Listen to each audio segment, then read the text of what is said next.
Dear students, welcome to another session of Web Framework course। आज के session में देखेंगे कि अगर हमारे पास डिफरेंट वेब पेजेस हैं तो हम एक वेब पेज को यूज़ करते हुए दूसरे वेब पेज के ऊपर लैंड कैसे कर सकते हैं, जिसे हम नेविगेट करना भी कहते हैं। जैसा कि आपको पता है कि एक वेबसाइट जो है उसके अंदर डिफरेंट वेब पेजेस होते हैं। एक वेबसाइट होती ही कलेक्शन ऑफ वेब पेजेस है, और अगर एक स्टैटिक वेबसाइट है नॉर्मली तो उसमें आप कुछ वेब पेजेस बना लेते हैं और फिर आप उन वेब पेजेस के दरमियान लिंक क्रिएट कर देते हैं इस तरह से कि सबसे पहले आपका एक होम पेज आता है जिसे आप अपना इंडेक्स पेज भी कहते हैं। तो अगर आप इंडेक्स पेज से किसी दूसरे पेज पे जा सकते हैं, पेज बी के ऊपर, पेज बी से आप पेज सी पे जा सकते हैं, सी से डी में जा सकते हैं और डी से वापस ए बी या फिर अपने इंडेक्स पेज पे आ सकते हैं। इट्स समथिंग लाइक दैट कि जैसे आपके पास अगर आप IUB की वेबसाइट पे आएँ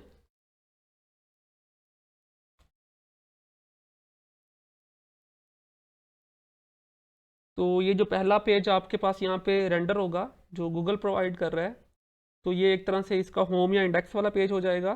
तो ये यहाँ पे आप सर्वर का नाम कह लें जिसके ऊपर ये वेबसाइट होस्ट की जा रही है, और हमारा ये जो नाम है वो 127.0.0.1 और फिर आगे पोर्ट नेम और आगे स्लैश माई ब्लॉग के तौर पे आ रहा है, बट यहाँ पे वो iub.edu.pk के नाम से आ रहा है।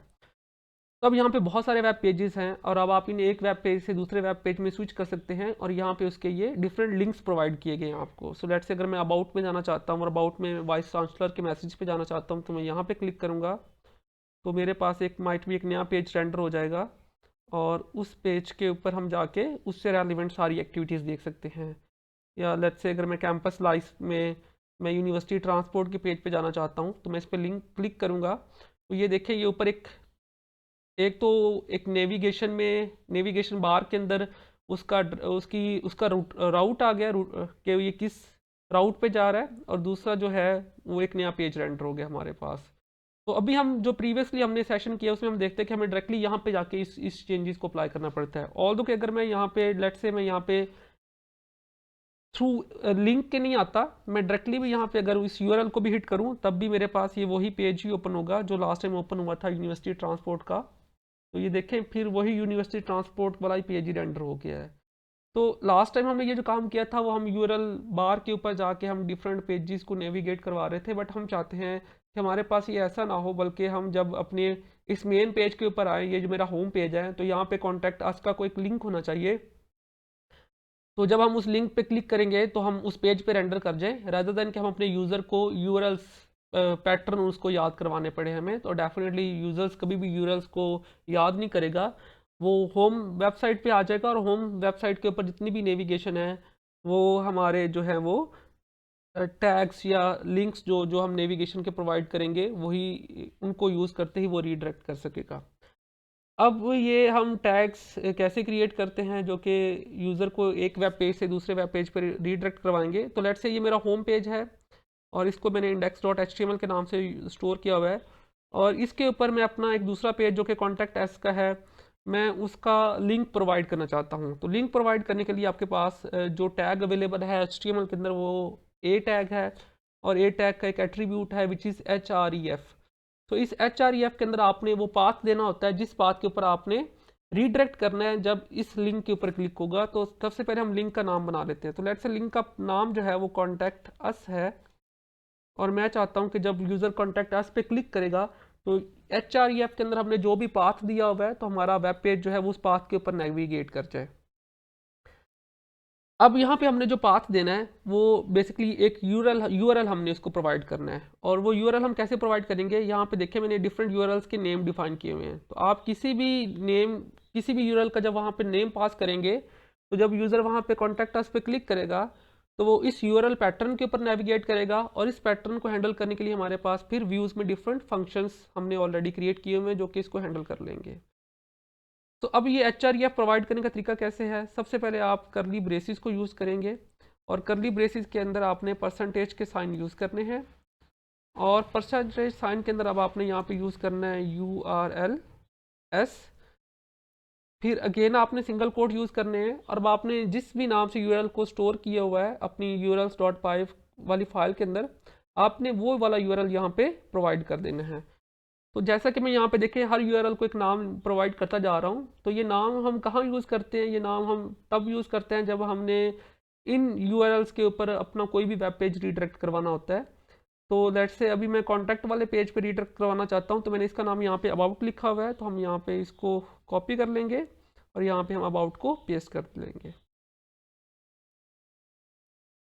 अब हम अपने पेज को रन करके देखते हैं कि क्या हमारा पेज रन हो रहा है और ये एक लिंक हमारे पास वहाँ पे क्रिएट हो रहा है या नहीं हो रहा। तो कंसोल के ऊपर ये हमें एक एरर दिखा रहा है।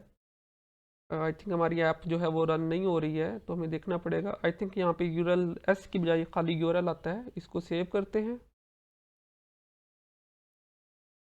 मैं एक दफ़ा सर्वर को रीस्टार्ट कर लेता हूँ। इसको कंट्रोल सी के साथ आप क्लोज़ कर सकते हैं। दोबारा रन करना है तो दोबारा आप वही कमांड यूज़ करेंगे। आपने ख्याल करना है कि अगर आप अपनी वेबसाइट या ऐप को चला रहे हैं तो आपके पास सर्वर लाजमी नीचे यहाँ पे रन होना चाहिए। अगर सर्वर रन नहीं हो रहा तो ये आपकी ऐप यहाँ पे ब्राउज़र के ऊपर रन नहीं होगी। तो देखिए यहाँ पे एक लिंक क्रिएट हो चुका है कॉन्टैक्ट अस के नाम से, और हमने ऑलरेडी कॉन्टैक्ट अस का एक पेज भी बनाया प्रीवियस सेशन के अंदर, और हमने उसको यूआरएल के थ्रू रेंडर करवा के भी देखा हुआ है। तो अब हम क्लिक करेंगे तो हमारा वो खुद ही पेज यहाँ पे रेंडर हो जाएगा। तो देखेंगे यहाँ पे मेरा वो कॉन्टैक्ट अस वाला पेज जो है वो रेंडर हो रहा है। एंड लेट्स से मैंने कुछ और पेजेस भी क्रिएट किए हुए हैं टेम्पलेट के अंदर। मैं एक और फाइल भी क्रिएट कर लेता हूँ,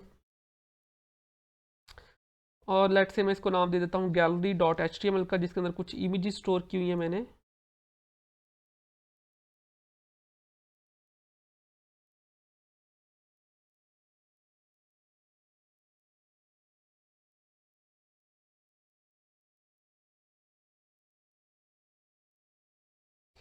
तो अभी हम कोई इमेजेस यूज़ नहीं कर रहे हैं, जस्ट हम एक मैसेज दिखा देते हैं। तो बाद में ज़रूरत पड़ने पे हम इसके अंदर इमेजेस ऐड कर सकते हैं इमेजेस टैग को यूज़ करते हुए। बट लेट्स से अभी हम सिर्फ नेविगेशन को देखना चाहते हैं। तो ये हमारा एक HTML का पेज डिफाइन हो गया है। सबसे पहले हम इसका व्यूज़ में मेथड डिफाइन कर लेते हैं जो कि इसको हैंडल करेगा।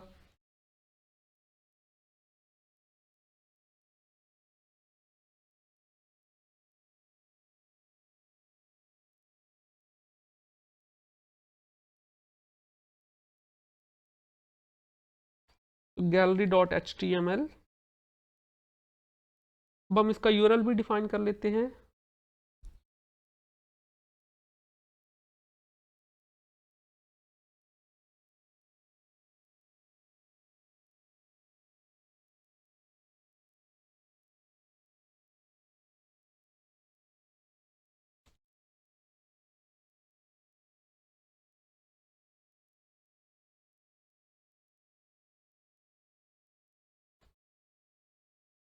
अब हमें इसको नेविगेट करवाना है। लेट्स से जब हम कॉन्टैक्ट अस के पेज पे जाते हैं, या लेट्स से हम जब अपने इंडेक्स वाले पेज पे आते हैं, तो हमें एक और यूआरएल डिफाइन करना है।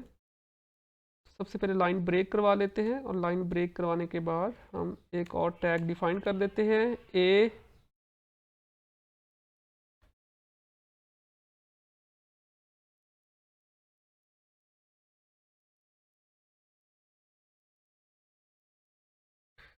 तो सेम हम जैसे पहले एक यूआरएल डिफाइन कर चुके हैं, वैसे इसका भी यूआरएल डिफाइन कर देते हैं।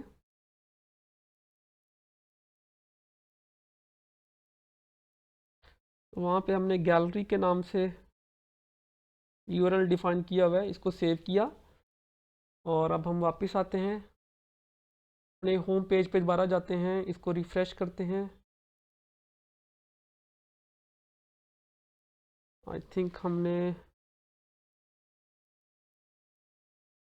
फाइल को सेव किया।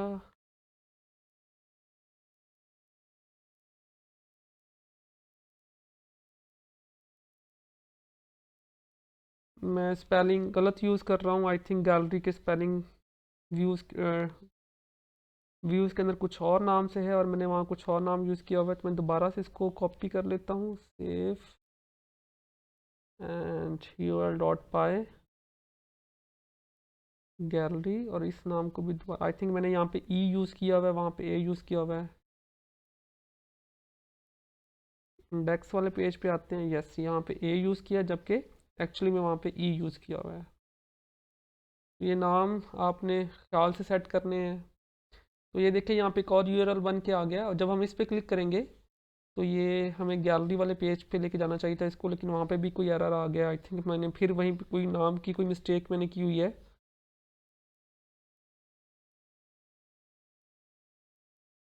गैलरी के नाम से कोई उसको फाइल वहाँ नहीं मिल रही है। सॉरी, मैंने ये गलत प्रोजेक्ट में प्लेस कर दिया फाइल। तो टेम्पलेट के अंदर अगर हमने इसको प्लेस करना था तो यहाँ पे दोबारा हम क्रिएट कर लेते हैं, कंट्रोल सेव। मैंने ये ऊपर वाले प्रोजेक्ट में क्रिएट कर दी थी gallery.html, और हम ये इस वाले कोड को यहाँ से कॉपी करके यहाँ पे पेस्ट कर देते हैं, दोबारा रन करते हैं। तो अब चूंकि वहाँ पे वो फाइल आ चुकी है, पहले फाइल वहाँ पे एग्जिस्ट नहीं कर रही थी, वो किसी और प्रोजेक्ट में क्रिएट हो चुकी थी, तो अब हमारी वो फाइल वहाँ पे रेंडर हो चुकी है।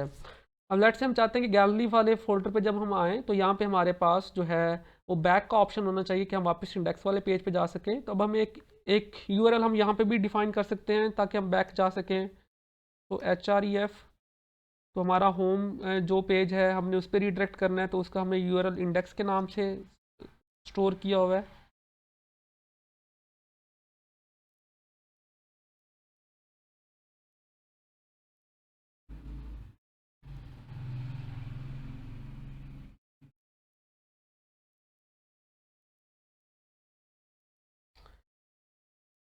तो ये देखें यहाँ पे इंडेक्स के नाम से यूआरएल डिफाइन किया हुआ है मैंने।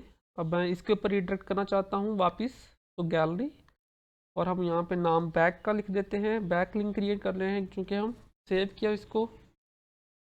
और अब चूंकि हमने इसका बाकी सारा काम ऑलरेडी किया हुआ था तो यहाँ पे हमें कुछ और काम करने की ज़रूरत नहीं है। तो यहाँ बैक पे क्लिक किया तो हम देखें वापस अपने होम पेज पे आ गए हैं, और गैलरी पे क्लिक करेंगे तो हम अपने अपनी गैलरी वाले पेज पे आ जाएंगे, बैक पे क्लिक करेंगे तो बैक पे आ जाएंगे। तो इस तरह हम डिफरेंट पेजेस के दरमियान जो है वो स्विच कर सकते हैं बाय यूजिंग नेविगेशन लिंक। तो अगर हमारे पास एक पूरी स्टैटिक वेबसाइट होती, या जस्ट लाइक जैसे ये IUB की वेबसाइट है जिसके ऊपर अगर आप वेबसाइट पे जाएंगे तो ये स्टैटिक वेबसाइट ही है। तो यहाँ डिफरेंट वेब पेजेस जो फ्रंट एंड डेवलपर्स हैं उन्होंने क्रिएट किए हुए हैं, और उनके दरमियान नेविगेशन करवाई हुई है इन्होंने जिस भी वेब लैंग्वेज को यूज़ किया है।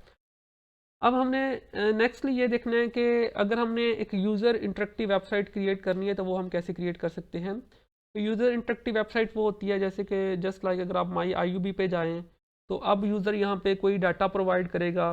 सो वो डाटा जो है वो वहाँ पे सर्वर साइड पे रिसीव होगा, उस डाटा के ऊपर कुछ प्रोसेसिंग की जाएगी, और प्रोसेसिंग करने के बाद आपको कुछ रिस्पॉन्स रिटर्न किए जाएंगे। यानी यूज़र साइड से कुछ डाटा जाएगा सर्वर के ऊपर, और सर्वर उस डाटा को प्रोसेस करके यूज़र को कोई रिस्पॉन्स भेजेगा। तो यूजली जब भी हम ऐसी वेबसाइट्स की बात करते हैं जो कि यूज़र इंटरेक्टिव वेबसाइट्स होती हैं, स्टैटिक नहीं होती हैं, तो उसमें यूज़र जो हमारे साथ इंटरेक्ट करता है वो थ्रू फॉर्म करता है। तो ये जैसे एक फॉर्म दिया हुआ है जिसके ऊपर हम एक डाटा प्रोवाइड करेंगे और हमारा डाटा सर्वर साइड पे जाके ये वहाँ पे प्रोसेस होगा। तो सबसे पहले हमें ये देखना है कि हम फॉर्म्स के साथ कैसे डील कर सकते हैं, हम फॉर्म से डाटा कैसे सबमिट करेंगे, और वो डाटा कैसे वहाँ पे हमारे पास रिसीव होगा, और फिर उसको हम कैसे प्रोसेस करेंगे। प्रोसेस करने से फ़िलहाल मुराद यही है कि आप उसको कैसे डाटाबेस में स्टोर कर सकते हैं और फिर डाटाबेस से आप वापस डाटा को रिट्रीव भी कर सकते हैं। बहरहाल मैं डाटाबेसिस पे जाने से पहले हम ये देख लेते हैं कि आज के सेशन में कि हम कैसे फॉर्म से, अगर यूज़र क्लाइंट साइड पे अगर हमने एक फॉर्म दिया हुआ है तो हम उस फॉर्म को कैसे सबमिट करेंगे, और वो फॉर्म जो है वो कैसे सर्वर साइड पे रिसीव होगा, और हम उसका डाटा रिसीव करके कैसे हम देख सकते हैं कि डाटा हमारे पास क्या रिसीव हुआ है, उस डाटा को हम कैसे प्रोसेस कर सकते हैं। तो चूंकि ये एक ब्लॉगिंग वेबसाइट है तो लिहाजा हम एक वेब पेज क्रिएट कर लेते हैं सबसे पहले, जो कि जिसके अंदर हम ब्लॉग को क्रिएट करेंगे। और जब ब्लॉग को हम क्रिएट करते हैं तो नॉर्मली हमारे पास 3-4 चीज़ें उसमें आ जाती हैं कि हर ब्लॉग का एक टाइटल होता है, उसका एक ऑथर होता है जिसको क्रिएट करने वाला होता है, फिर ब्लॉग का एक कंटेंट होता है, और मैं आपको एक सैम्पल भी दिखा देता हूँ कि ब्लॉगिंग वेबसाइट कैसे होती हैं। डेफिनेटली इसकी यूज़र साइड में आपको चेक करवा देता हूँ। ये बहुत ही एक पॉपुलर ब्लॉगिंग वेबसाइट है जिस पे आप जाके अपने ब्लॉग्स क्रिएट कर सकते हैं। तो लेट्स से ये मैं अगर जाके देखूं कि हम कैसे ब्लॉग क्रिएट कर सकते हैं, तो एक ब्लॉग का एक टाइटल होता है। लाइक मैं अगर वेब फ्रेमवर्क के ऊपर एक ब्लॉग क्रिएट करना चाहता हूँ तो ये उसका टाइटल हो जाएगा, और ये नीचे उसका कंटेंट कुछ, ये नीचे इसका कुछ कंटेंट आ जाएगा, और कंटेंट के बाद आप कुछ आप एज ए ऑथर आपका नाम चला जाएगा, या डेट टाइम की टाइम की स्टैम्प चली जाएगी कि ये किस दिन क्रिएट हुआ है। तो यहाँ पे ये मैं एक ब्लॉग को अपडेट कर रहा हूँ वैसे, बट लेट्स से अगर आप एक ब्लॉग को क्रिएट करना चाहते हैं तो ये एक बनी बनाई प्रीवियसली ब्लॉगिंग वेबसाइट है, तो हम यहाँ पे न्यू पोस्ट पे जाएंगे। जब न्यू पोस्ट पे जाएंगे तो हमारे पास ये टाइटल है और इसका ये कंटेंट है, और ये कंटेंट रखने के बाद जैसे हम पब्लिश पे क्लिक करेंगे तो ये डाटा हमारा वहाँ डाटाबेस में सबमिट हो जाएगा, या एक तरह से ये एक हमारा जो रिस्पॉन्स है बीइंग अ क्लाइंट, ये सर्वर पे सबमिट हो जाएगा और सर्वर इसको प्रोसेस करके वहाँ पे सेव कर लेगा। और जैसे मेरे पास ये प्रीवियसली इस लिस्ट के अंदर कुछ ब्लॉग प्रीवियसली क्रिएट मैंने किए था उसकी डिटेल आ रही है, तो वैसे ही इस नए क्रिएट करदा ब्लॉग की भी डिटेल हमारे पास आना स्टार्ट हो जाएगी। तो बिल्कुल इसी तरह की हम एक सिंपल सा एक टेम्पलेट क्रिएट कर लेते हैं जिसके अंदर हम यूज़र से ब्लॉग का टाइटल ले लेंगे और उसका कंटेंट ले लेंगे और ऑथर का नेम भी हम ले लेंगे, और डेट टाइम जो है वो हम रियल टाइम में भी गेट कर सकते हैं। तो पहले हम एक सिंपल सा एक फॉर्म क्रिएट कर लेते हैं जिसके ब्लॉग को क्रिएट करेगा। तो हम इसको सेव कर लेते हैं और हम इसको नाम create.html का नाम दे देते हैं, create blog.html। And let's say कि हमारे पास यहाँ पे HTML का एक सिंपल सा फॉर्म लगा हुआ है, और फॉर्म की हम फील्ड क्रिएट कर लेते हैं। तो सबसे पहले लेबल,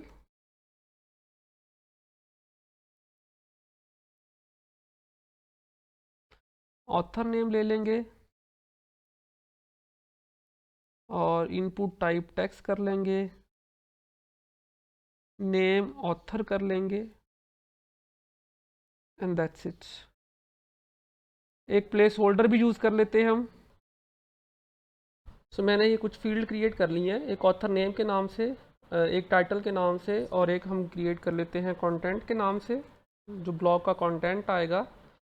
और इसके लिए टेक्स्ट बॉक्स की बजाय मैं टेक्स्ट एरिया यूज़ करना चाहूँगा ताकि ज़्यादा कंटेंट यूज़र राइट कर सके। और इसके लिए कुछ नंबर ऑफ़ रोज़ लाइक 10 रोज़ दे देते हैं, और नंबर ऑफ़ कॉलम जो है वो भी 10 रख लेते हैं, और इसका नाम कंटेंट रख लेते हैं।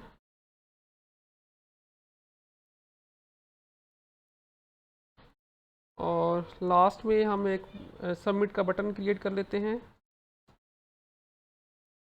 और हम चाहेंगे कि जब इस सबमिट के बटन के ऊपर क्लिक हो तो हमारा ये फॉर्म जो है वो सर्वर साइड पे सबमिट हो जाएगा और हम उस डाटा को वहाँ पे रिसीव कर लें।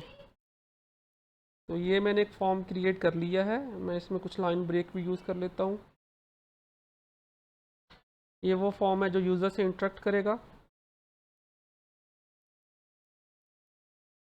अब जो इस फॉर्म की अपनी इंपॉर्टेंट फील्ड्स हैं वो दो हैं। एक तो इस फॉर्म का एक एट्रीब्यूट जो है वो मेथड है, मेथड आप गेट या पोस्ट रख सकते हैं, तो मैं फ़िलहाल पोस्ट रख रहा हूँ। और मैं उम्मीद करता हूँ कि अगर आपने बेसिक वेब पढ़ी हुई है तो आप इन चीज़ों से ऑलरेडी फेमिलियर हैं। दूसरा जो इंपॉर्टेंट एट्रीब्यूट है वो एक्शन का है। सो एक्शन में हम वो यूआरएल यहाँ पे देंगे जहाँ पे हमारा ये पेज जो है वो सबमिट होगा सर्वर साइड के ऊपर। तो अभी तक हमने इसका कोई पेज वहाँ पे क्रिएट नहीं किया, तो लिहाजा मैं इसको फ़िलहाल यहाँ पे एम्प्टी छोड़ देता हूँ। जस्ट परसेंटेज के साइन यूज़ कर लेते हैं, यूआरएल डिफाइन कर लेते हैं, और ये सिंगल कोट्स यहाँ पे क्रिएट कर लेते हैं। अलबत्ता हमने यहाँ पे वो यूआरएल देना है जहाँ पे ये पेज सबमिट होगा, और फिर हम इसका डाटा वहाँ पे हम रिसीव कर सकेंगे। अब सबसे पहले तो हम अपने इस क्रिएट ब्लॉग वाले पेज को लिंक कर लेते हैं अपनी उस प्रीवियसली वेबसाइट के ऊपर जो कि हमने पूरी डेवलप की हुई है। और लेट्स से मेरा ये होम का जो पेज है, मैं चाहता हूँ इसके ऊपर जब मैं इसका एक यूआरएल दे दूँ या एक नेविगेशन लिंक दे दूँ जिस पे क्लिक करें तो हम इस पेज के ऊपर लैंड कर जाएं। तो लेट्स से हम अपने इंडेक्स पेज के पे वापस जाते हैं, और यहाँ पे हम एक एंकर टैग एक लिंक क्रिएट कर लेते हैं। लेट्स से href, और मैं यहाँ पे क्रिएट ब्लॉग का एक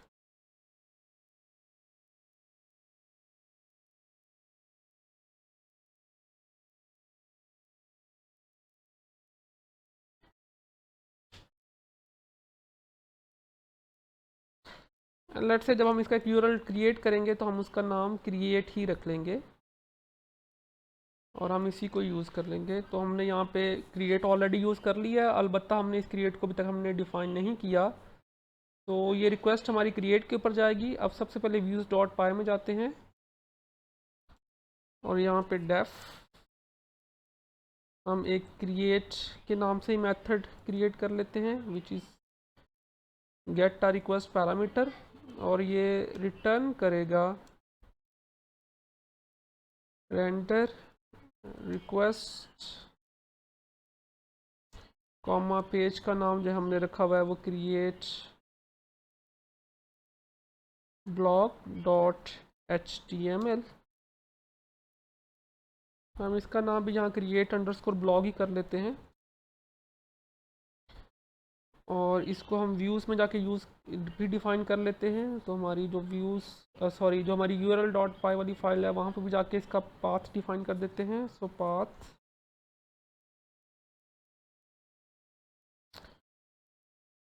क्रिएट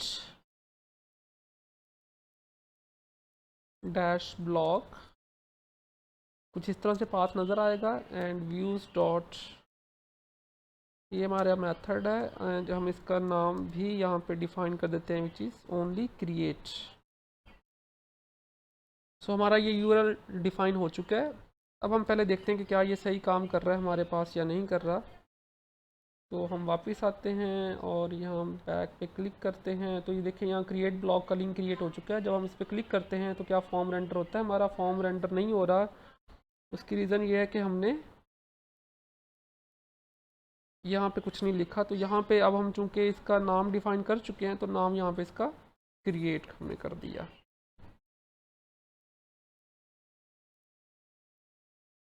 स्टिल ये एरर दे रहा है, create blog dot HTML not defined.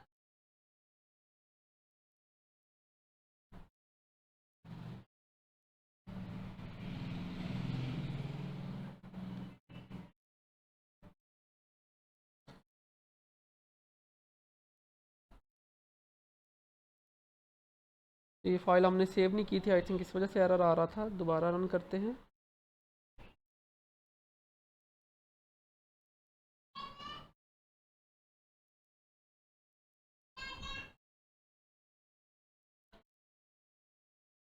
Oh sorry, I think यहाँ पे हमने इसको गलत डिफ़ाइन कर दिया। यहाँ पे रीसेट नहीं आना था बल्कि यहाँ पे रिक्वेस्ट आना था। तो ये हम एरर कर रहे थे। इसको सेव करते हैं और इसको दोबारा हिट करते हैं। तो देखिए ये हमारा एक फॉर्म क्रिएट हो चुका है। अलबत्ता चूँकि हमने इसके ऊपर कोई स्टाइलिंग अप्लाई नहीं की है अच्छी सी, तो लिहाजा ये कोई प्रॉपरली वेल ऑर्गेनाइज नहीं है।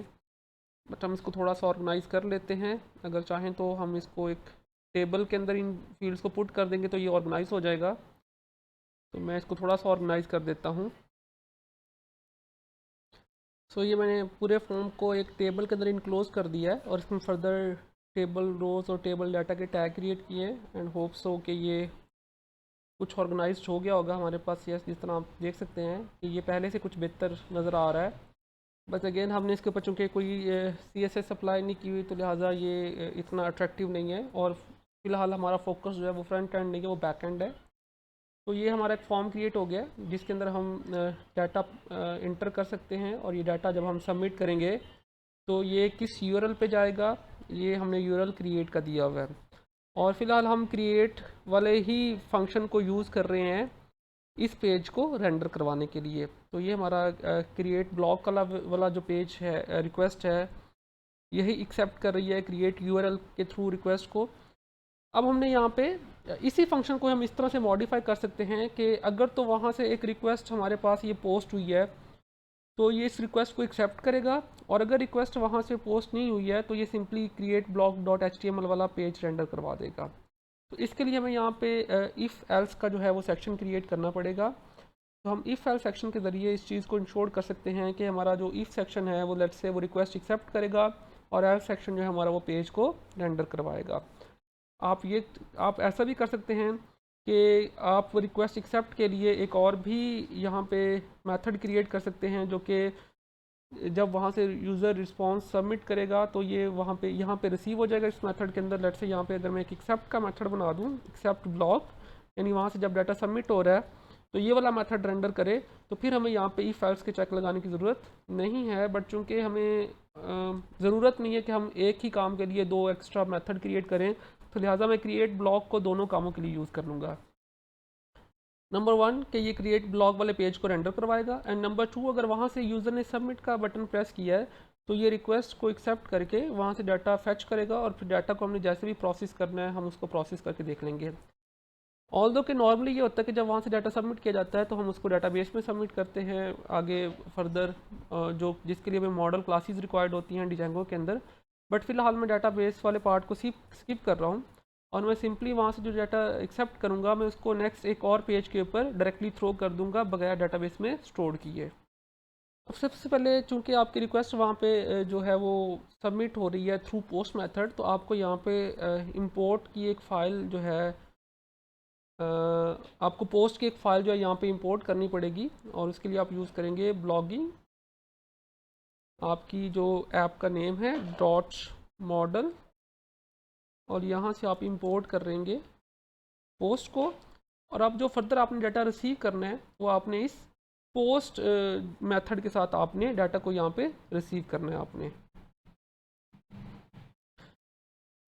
अब हम इस मेथड में सबसे पहले चेक कर लेंगे कि क्या डाटा पोस्ट हुआ है, तो इसके लिए हम इफ़ की कंडीशन को यूज़ करेंगे, और डाटा हमारी रिक्वेस्ट के थ्रू रिसीव होता है, ये जो हम एज ए पैरामीटर के तौर पे पास कर रहे हैं। तो इफ़ रिक्वेस्ट डॉट मेथड, अगर इस रिक्वेस्ट का जो मेथड है वो पोस्ट का है यानी डाटा वहाँ से पोस्ट हुआ है, तो फिर आप इस वाले ब्लॉक को एग्जीक्यूट कर देंगे, और हम ये जो नीचे वाला पेज जो हम रेंडर करवा रहे हैं हम इसको एल्स वाले सेक्शन पे प्लेस कर देंगे, तो ये हमारा एल्स आ जाएगा। तो अगर रिक्वेस्ट पोस्ट नहीं होगी तो आप एल्स वाले पोस्ट पार्ट पे चले जाएंगे, अगर वहाँ से कोई डाटा पोस्ट हुआ है तो आपका ये इफ़ वाला पार्ट जो है ये एग्जीक्यूट कर जाएगा। अब यहाँ से पहले सबसे पहले हमें फील्ड से डाटा निकालना है, और उनको एक लेट से कुछ वेरिएबल्स में हम स्टोर कर लेते हैं ताकि बाद में हमें प्रोसेस करने में आसानी रहे। तो पहली जो चीज़ हम वहाँ से रिसीव कर रहे हैं वो टाइटल है। तो टाइटल का एक वेरिएबल हमने क्रिएट किया, पाइथन में आप सिंपली वेरिएबल का नाम लिखें और आपका वेरिएबल जो है वो क्रिएट हो जाता है। अब हमने हमारी जो फील्ड्स हैं जो हमने क्रिएट ब्लॉग वाले पेज पे लगाई हुई हैं, लाइक मेरी पहली फील्ड जो है वो ऑथर नेम की है, तो इसका नाम मैंने यहाँ पे ऑथर लिखा है। तो सबसे पहले मुझे इस फील्ड में से डाटा निकालना है। तो इन फील्ड में से डाटा निकालने के लिए जो एट्रीब्यूट इंपॉर्टेंट है जिसको आप सर्वर साइड पे यूज़ करेंगे वो इनका नेम का एट्रीब्यूट है। So name author, name title, name content. तो अगर आपने इन तीनों से डाटा वहाँ से रिसीव करना है इन तीनों का, तो आपको यहाँ पे उन तीनों को एज ए नेम के तौर पे यहाँ पे यूज़ करना पड़ेगा, और उसका मेथड कुछ इस तरह से है। सो सबसे पहले आप रिक्वेस्ट डॉट पोस्ट, और अगर आपने फील्ड में से डाटा निकालना है तो इसका एक और मेथड है गेट का, और इस गेट को आपने बताना है कि कौन सी फील्ड का डाटा आपको यहाँ पे चाहिए। तो लेट से मेरी जो फील्ड का नाम है वो टाइटल ही था, तो मैं यहाँ पे टाइटल ही प्रोवाइड कर रहा हूँ। तो अगर आप देखें क्रिएट ब्लॉक में मेरी पहली फील्ड का नाम जो है वो ऑथर है, तो हम सबसे पहले ऑथर का डाटा गेट कर लेते हैं। तो ये ऑथर, और हम यहाँ पे लेट से ऑथर को वेरिएबल ए का नाम दे देते हैं ताकि आप कंफ्यूज ना हो कि मैं दोनों जगह ऑथर क्यों यूज़ कर रहा हूँ। मेरी जो दूसरी फील्ड है वो टाइटल की है, तो मैं इसको नाम टी का दे देता हूँ। तो request dot post dot gate, और फील्ड का नाम मैंने टाइटल रखा हुआ था। तो नेक्स्ट हमने कंटेंट रिसीव करना है, तो वेरिएबल का नाम मैं सी रख लेता हूँ।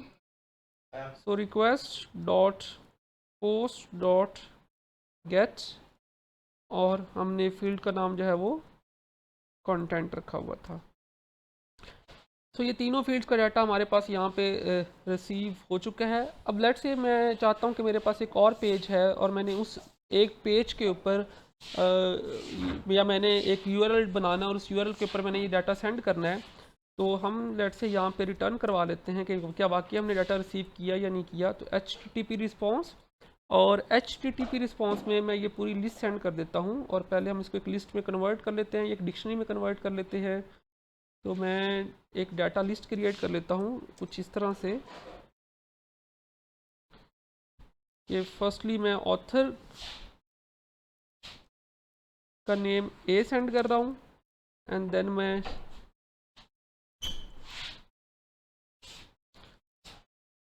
टाइटल जो है वो टी सेंड कर रहा हूँ, एंड देन कंटेंट, एक वेरिएबल डिफाइन कर लेते हैं डिक्शनरी के अंदर, एक फील्ड डिफाइन कर लेते हैं कंटेंट की, और कंटेंट के अंदर हम जो वैल्यू स्टोर कर लेते हैं वो सी की कर लेते हैं।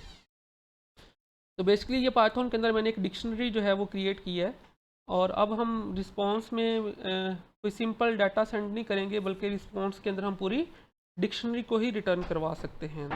तो मैं यहाँ पे इस डाटा को प्लेस कर देता हूँ। आई थिंक रेदर देन कि हम एक सिंपल मैसेज के तौर पे जाएं, हम इसको कहीं रेंडर ही करवा लेते हैं। यहाँ पे रिटर्न रेंडर, और हम एक और पेज क्रिएट कर लेते हैं जो कि ब्लॉग्स को व्यू करवाएगा। ये जब हम आगे डाटाबेसेस को यूज़ करेंगे तो तब हम इसी पेज को यूज़ कर लेंगे। हम एक न्यू फाइल क्रिएट कर लेते हैं और इसका नाम हम व्यू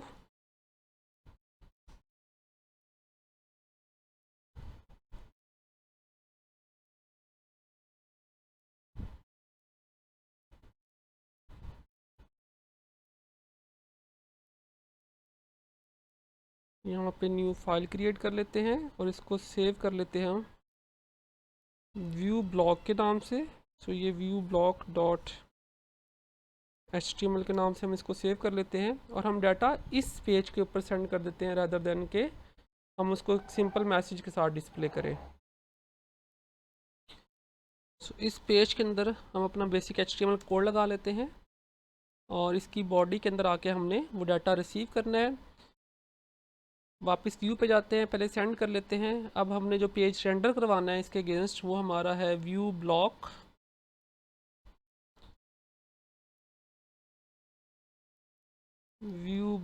डॉट HTML, और हमने इसको ये डाटा सेंड कर दिया एक डिक्शनरी में रख के, और एक और पैरामीटर जो हमारा आता है वो यहाँ पे रिक्वेस्ट का आ जाएगा। तो ये पेज जो डाटा जो है ये वहाँ पे सेंड हो जाएगा, और हम इसका URL भी डिफाइन कर लेते हैं एक सिंपली पाथ, और हम इसका URL जो है वो व्यू ब्लॉक के नाम से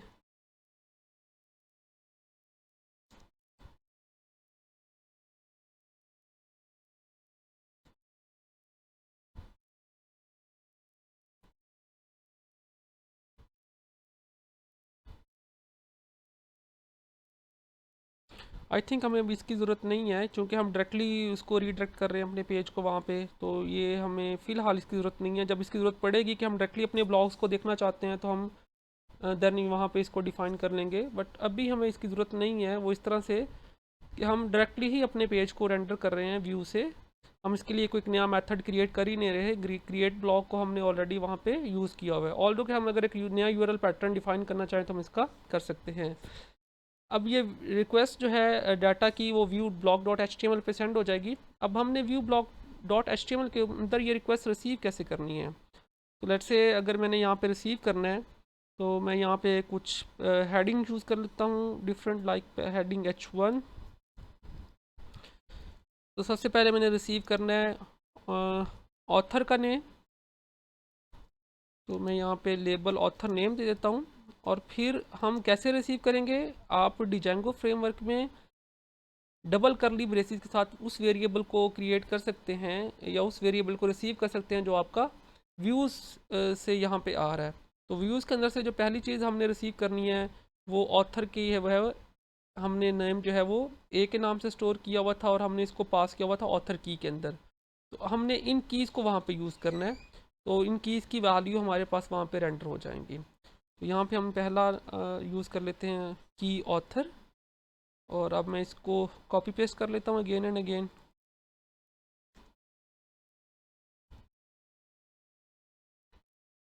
अगेन हमारे पास यहाँ पे टाइटल आ जाएगा, और यहाँ पे थर्ड की हमारे पास कंटेंट की थी डिक्शनरी की,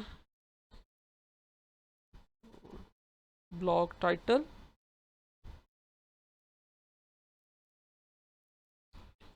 एंड ब्लॉग कंटेंट। इसको हम यहाँ पे सेव कर देते हैं। जब भी ये पेज रीडायरेक्ट करेगा तो ये वहाँ से डाटा रिसीव होना ज़रूरी है, तो जो डाटा वहाँ से रिसीव करेगा ये वो इस पेज के ऊपर रेंडर हो जाएगा। अब हम अपने इस कोड को एग्जीक्यूट करके देखते हैं।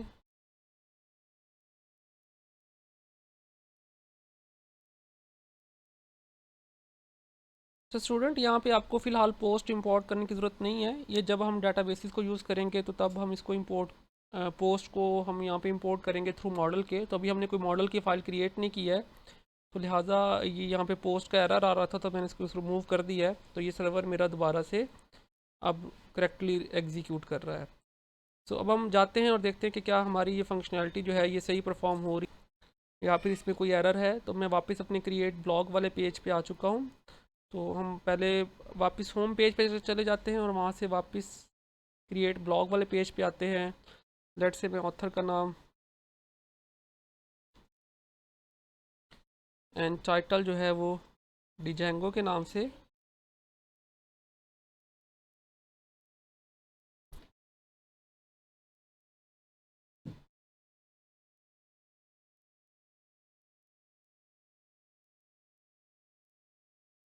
इस रिक्वेस्ट को सबमिट करते हैं। हमारा पेज रीडायरेक्ट नहीं किया है, मैं इसको देख लेता हूँ कि इसमें क्या।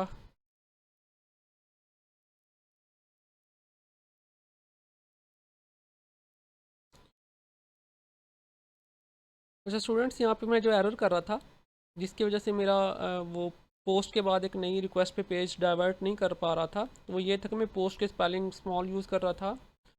तो आपने पोस्ट के स्पेलिंग यहाँ पे हर जगह कैपिटल यूज़ करने हैं। तो ये केस सेंसिटिव है, अगर आप स्पेलिंग स्मॉल या कैमल राइटिंग यूज़ करेंगे तो ये इसको एक्सेप्ट नहीं करेगा। तो अब हम अपने इस पेज को दोबारा से टेस्ट करते हैं। अगेन हम अपने मेन पेज पे जाते हैं जो कि इंडेक्स पेज है। वहाँ से जाके एक ब्लॉग को क्रिएट करते हैं। लेट से ऑथर का नाम हम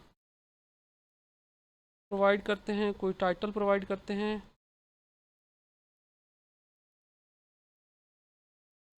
और कोई कंटेंट प्रोवाइड करके हम सबमिट करते हैं। तो देखिए हमारा ये पेज रिक्वेस्ट सबमिट भी कर रहा है और रिक्वेस्ट आगे रिसीव भी हो रही है। तो आज के इस सेशन में हमने ये देखा है कि हम कैसे यूआरएल के ज़रिए नेविगेट करते हैं एक पेज से दूसरे पेज के ऊपर। हम कैसे फॉर्म से रिक्वेस्ट सबमिट कर सकते हैं और रिक्वेस्ट रिसीव करके हम उसको किसी नए पेज पे सेंड कर सकते हैं।